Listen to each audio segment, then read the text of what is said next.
Masu sauraro Assalamu alaikum. Barkanku da wannan lokaci. Sannunku da kasancewa da mu a cikin sabuwar channel namu mai suna Hilfat Multimedia, inda za mu dinga karanto muku zafafan littattafai na Hausa Nobel. Da fatan za ku biyo mu sannu a hankali cikin wannan tasha tamu. Za mu fara muku da sabon littafinmu mai suna Ba ni na kashe shi ba, wallafar Fatima Umar Kas, Momin Miha. Da fatan za ku biyo mu sannu a hankali don jin abubuwan da wannan littafi ya ƙunsa. Ba ni na kashe shi ba, kashi na 1. Bismillahirrahmanirrahim. Tafiya take yi sannu a hankali cikin nutsuwa. Duk da dama haka tafiyar ta take, amma yau slow ɗin tafiyar da take har ya zarce yadda take tafiyar ko da yaushe. Gaba ɗaya yau ɗin jikinta a sanyaye yake, tun tashinta da safe zuciyarta ke yawan tsinkewa. Haka da ta je makarantar ma komai a sanyaye take yin shi. Tun safe suka tafi, amma sai yanzu aka taso su. Karya kwanar da za ta sada ta da layinsu take shirin yi, sai dai da sauri ta yi baya, ganin motar da ta fafaro da uban gudu, kamar za ta bi ta kanta. Fit, motar ta wuce ta gabanta. Ƙirjinta ne ya buga da ƙarfi don ta tsorata sosai. Da kallo ta bi bayan motar har ta harba kan titin, ta ɓacewa ganinta. Juyawa ta yi don shiga layin nasu, har yanzu ƙirjinta bugawa yake yi.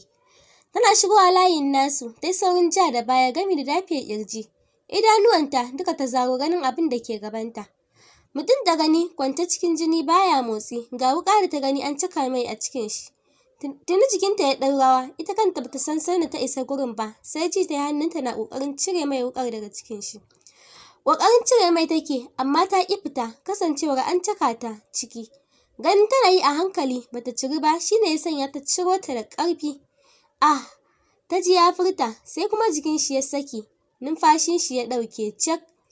Inna lillahi wa inna ilaihi raji'un. Limat, me zan gani haka? Wani saurayi ya faɗa, yana ɗora hannu a kan shi. Mutanen da suka fara dawa sallar Juma'a ne suka ji hargagin saurayin. Tuni suka fara tururuwar shigowa cikin lungun don ganewa idonsu me ke faruwa. Abin da suka gani ne ya sanya suka firgita. Masu ɗaura hannu a ka na yi, masu sallallami ma na yi, sai masu ɗauka a waya. Ita kuwa mutuwar zaune ta yi. Gaba ɗaya wukar hannunta ta zuba wa ido, ta kasa ajiyewa. Can na hango wani mutum ya fito da waya yana kira. Kankace me, lungun ya cika da jama'a. Ai ko minti 5 ba a yi ba, jiniyar motar 'yan sanda ta karaɗe gurin. Jin jiniyar ne ya sanya mama da ke firfitar wuta a cikin gida ta yi saurin miƙewa gami da nufo hanyar waje. Mutane ta hango da kam a waje sai hayaniya suke yi. Da sauri ta juya ta zuba hijab ta fito. Duk yadda ta so ganin me ke faruwa kasawa ta yi. Don an cika wurin sosai, mutane sai da ɗuwa suke yi.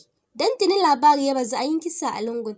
Da sauri ta juya ta samu wata baƙar leda ta kulle gidan. Sannan ta dawo gurin. So take ta ga me ya faru, hakan ne yasa ta dinga kutsa ta cikin mutane tana shiga wajen. Har ta fara hango mutum a zaune a ƙasa. Daidai lokacin jami'an tsaro suka iso gurin.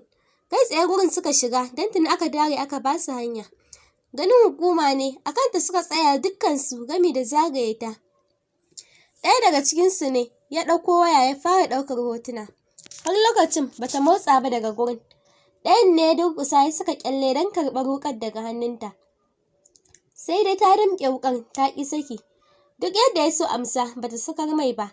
Zuciya ce ta ciyo shi, ganin ta aikata laifi kuma tana shirin ɓata musu lokaci. Hannu ya ɗaga ya zabga mata wani gigitaccen mari.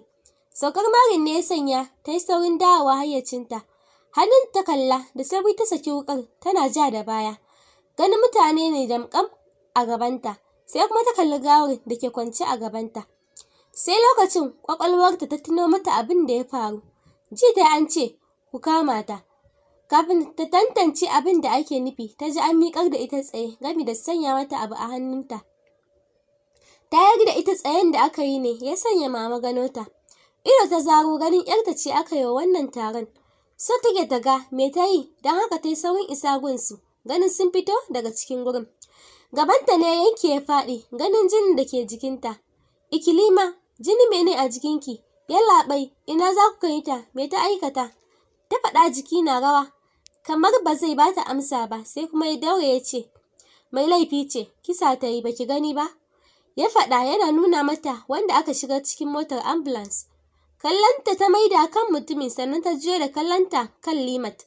Ita kuwa kai kawai take girgiza mata don bakinta ya gaza furta komai. Haka idonta ƙamas yake ko ɗigon hawaye babu. Don zuciyar tata ta bushe. Ita ma mama sandarewa ta yi a tsaye jin abin da aka ce. Sai da ta ga an shigar da ita motar sannan ta dawo hayyacinta. Da sauri ta isa bakin motar tana faɗin, yallaɓai, ku tsaya ku saurare ni, don Allah kar ku tafi da ita. Ni na san Ikilima ko dabba ba za ta iya kashewa ba, balle mutum. Ku tsaya ku binkita a cikin mutanen gurin nan, don Allah. In mun je can za mu tantance ko tana da laifi ko ba ta da laifi. Kai, tayar da motar mu tafi.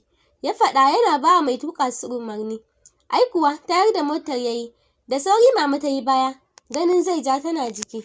Da azama ta yi bayan motar inda aka shigar da Limat ɗin don ta shiga ita ma. Sai dai kafin ta isa, an ja motar.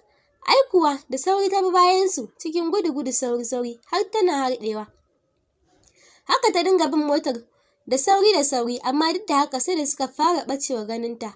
Sosai take gudu akan titin har sai da ta tuntuɓe ta fada a ƙasa, amma hakan bai sa ta haƙura da bin motar ba.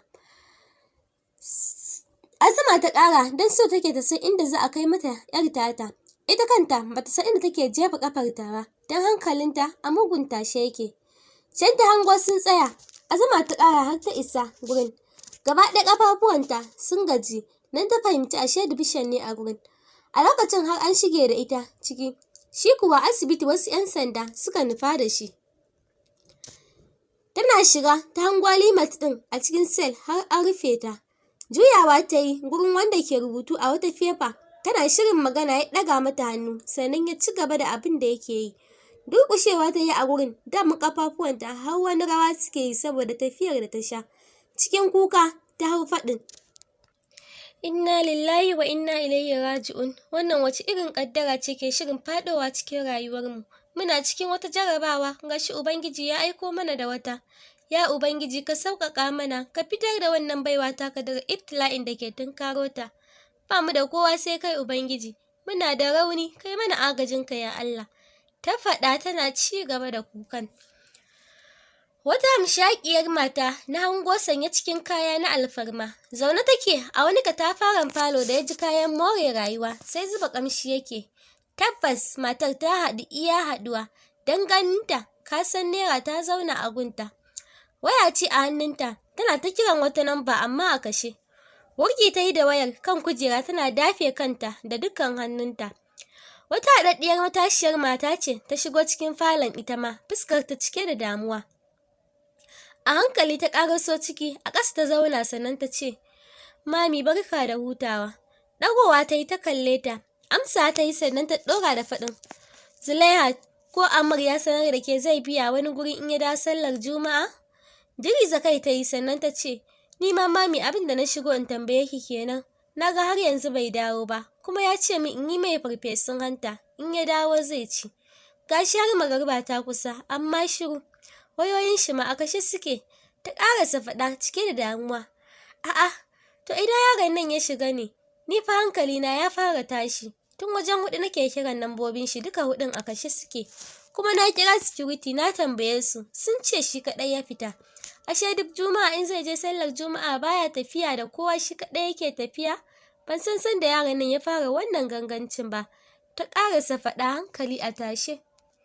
Ita ma damuwar ta ce ta ninka ta da cikin tsananin tashin hankali ta ce, wai daman mami duk Juma'a baya fita da escort shi kaɗai yake fita? To ai ni ban taɓa sanin hakan ba sai yanzu a bakinki. Wata nauyar ajiyar zuciya mami ta sauke sannan ta ce, ni ma Zulaihat ban taɓa sanin hakan ba sai yanzu.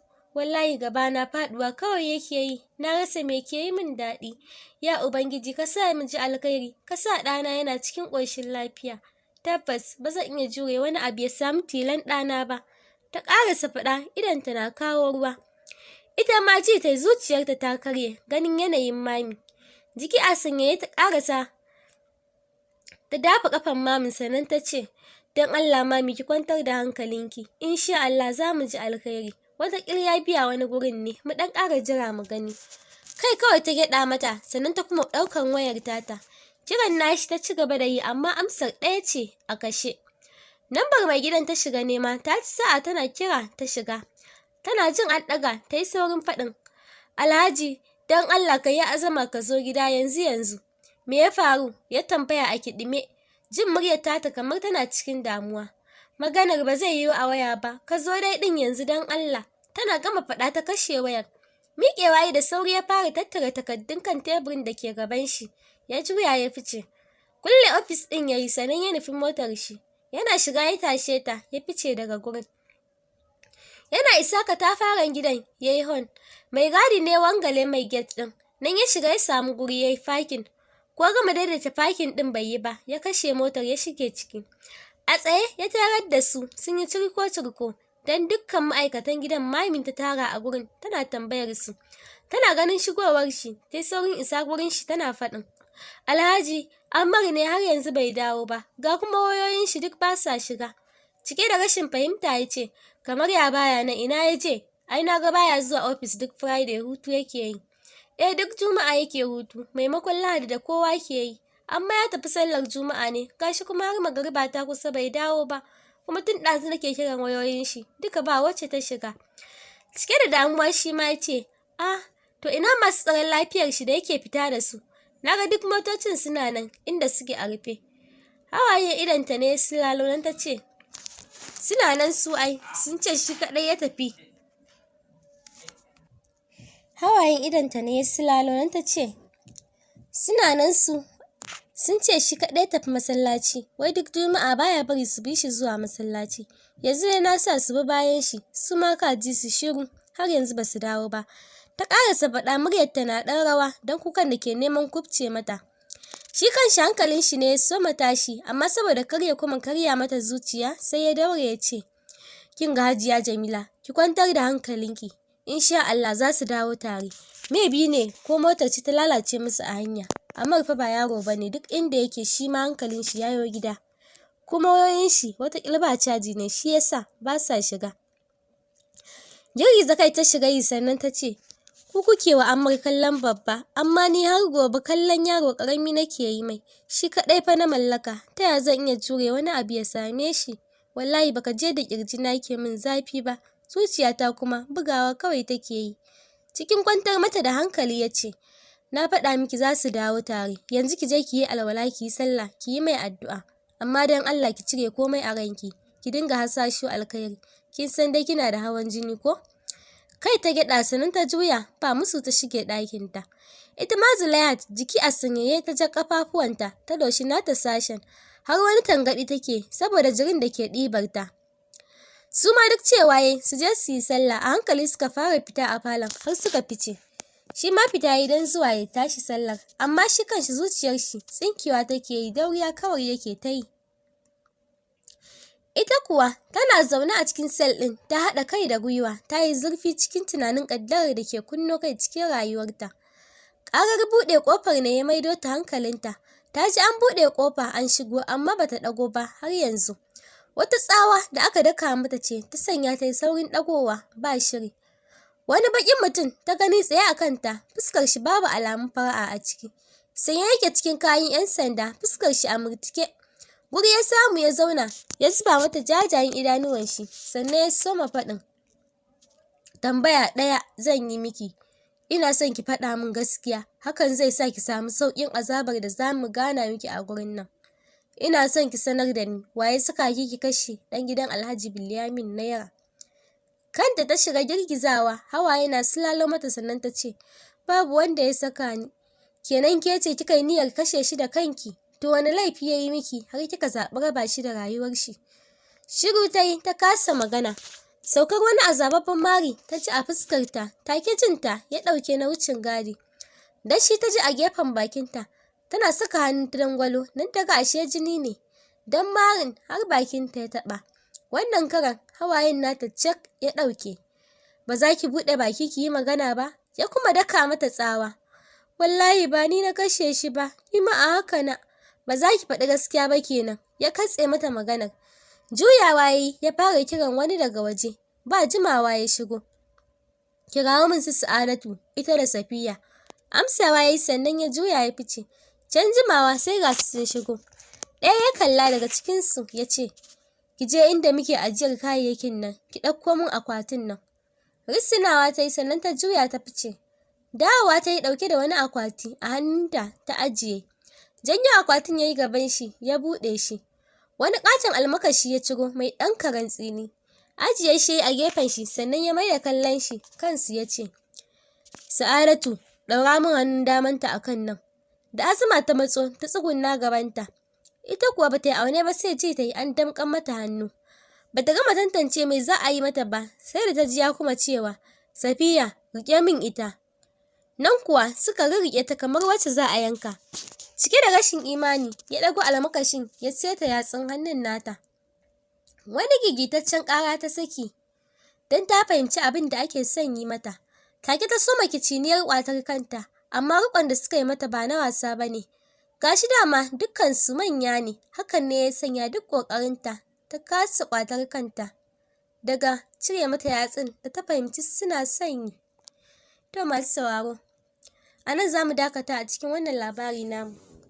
Sai ku biyo mu don jin ci gaban wannan labari mai suna ba ni na kashe shi ba.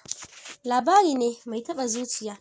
Kasance da mu a cikin wannan channel tamu mai suna Hilfat Multimedia don samun ƙayatattun littattafan Hausa tare da mu. Mun gode, ku danna mana comment da like don ba mu ƙarfin gwiwar ci gaba da